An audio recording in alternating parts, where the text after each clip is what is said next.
Welcome, everyone. Thank you so much for being here, and I just want to say how exciting it is to be in a room full of people who absolutely understand that this is absolutely a system that's rigged against us and what we are fighting against, and we have an amazing candidate that we are going to fight for.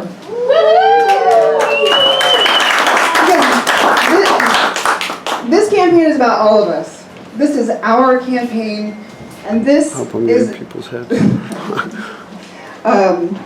And this is about building political power for the people.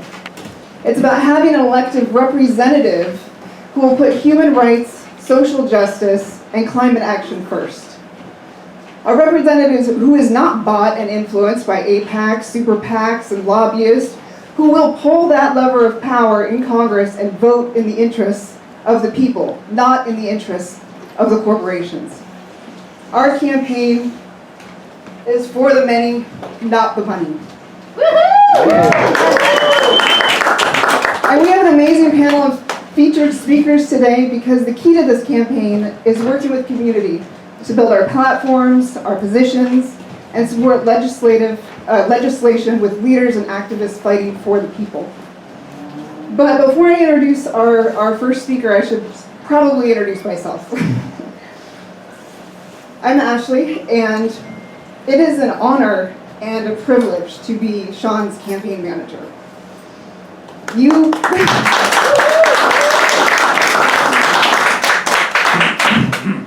might not know me, I'm pretty new to the political landscape, but I am not new to building success from the ground up. And I'm not new to understanding systemic abuse and injustices. I'm also not new to believing in human rights. Now, I knew our system was broken, but as an elder millennial, I didn't see a path to make a difference. I'm an only child. I grew up in lower middle class in Washington State, so I wanted to make money, take care of my family, have a family. So at 22, I moved to LA, and eventually I got into tech recruiting. And I didn't even know what a tech recruiter was or what they did. I just knew that they made a lot of money. and so I wanted to have a family and be able to take care of my own. So I dove in, and recruiting can be a soul-sucking, greedy job. It is a numbers game, but I genuinely cared about my candidates and my clients, and eventually I was successful. I helped grow careers and companies, and I was even recruited to work for Netflix. I don't recommend it, by the way. So during the Great Recession, tech recruiters are some of the first to go, obviously. Yep. So I lost my job, my car was repossessed, but my boyfriend at the time was a videographer and an editor, and I thought, why not turn this into a company? I was just doing this for the giants. Why not do it for us? Why not directly employ people, give them fair wages and exciting work?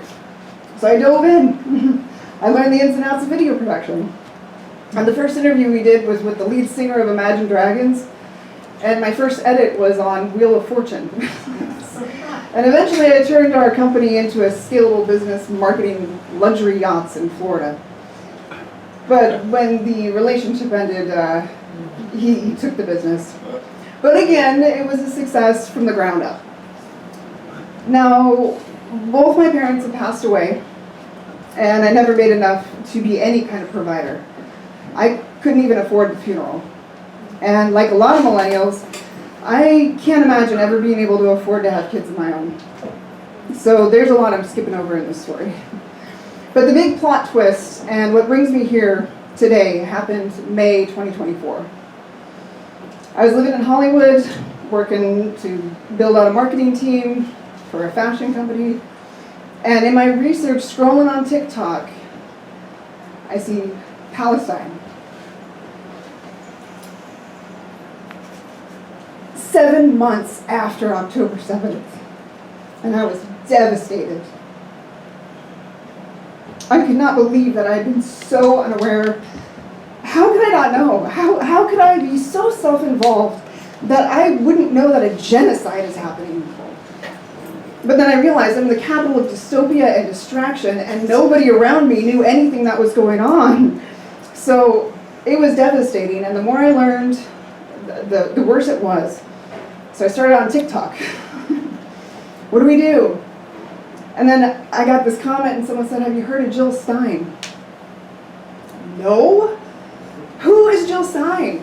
What is the Green Party? What else don't I know? So I learned as much as I could about her platform and the party, and I understood this was what systemic change could look like if the people only knew. I dove in again, started and knew nothing. I volunteered for the campaign, I found my people, and we did as much organic outreach as we could. And after the election, I started volunteering with the Green Party of California, alongside Sean, Nassim, Audra, Gabe, amazing, dedicated people. And whatever skills I could bring and can bring to the table, I have and will with my whole heart. I'll never look away. I'll never stop talking about Palestine or systemic abuse. So when Sean asked me to be his campaign manager, it was a no-brainer. He's never, ever wavered on his positions.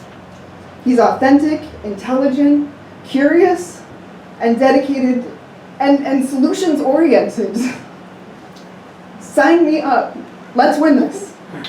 Let's win this! So I'll do everything in my power to help make this campaign a success, to help build this movement, grow this momentum, and build political power for the people. And we have town halls, we have meetups, volunteer meetups coming up, and more in-person events. And I hope you all join us in spreading the word, because it's going to take all of us to break through the media blackouts and the silencing and the distractions. I really want to thank you, Ashley. I mean, without Ashley, none of this could have happened. The flyers, the booking, talking to the featured speakers. Yeah, so if it had all just been me, well, it just wouldn't have happened. Frankly, I mean, when I ran last time, our campaign maybe did a single event, and it was just a signature gathering event, and a trickle of people came. This is something next level. You still got 6%. 6.5%, thank you.